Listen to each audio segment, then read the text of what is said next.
Voici l'essentiel des nouvelles en ce mardi 21 avril. Le gouvernement du Québec a conclu une entente de principe avec la Fédération des médecins spécialistes du Québec.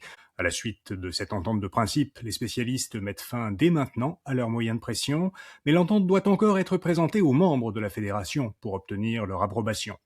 L'armée canadienne a réalisé son meilleur recrutement depuis 30 ans.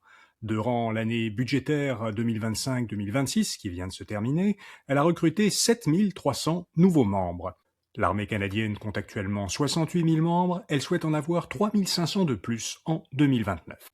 L'Alberta veut conserver l'heure d'été toute l'année. C'est ce qu'a annoncé hier la première ministre albertaine Danielle Smith. Son gouvernement prévoit de présenter cette semaine un projet de loi en ce sens à l'Assemblée législative de l'Alberta. Les États-Unis vont commencer à rembourser les tarifs douaniers annulés. La Cour suprême des États-Unis avait en février annulé les droits de douane dits réciproques que Donald Trump avait imposés l'an dernier à presque tous les pays. L'Agence américaine des douanes a annoncé hier que certaines entreprises américaines peuvent désormais demander le remboursement des sommes qu'elles ont payées pour importer des produits concernés par ces tarifs. Apple a désigné un nouveau PDG.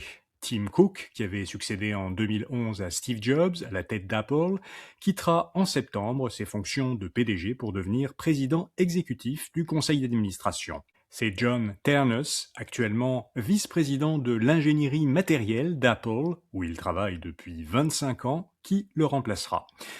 Quelles sont les meilleures voitures d'occasion ? Eh bien, Toyota, Honda et Subaru sont les marques perçues comme celles qui fabriquent les voitures les plus fiables, selon une enquête du magazine Protégez-vous.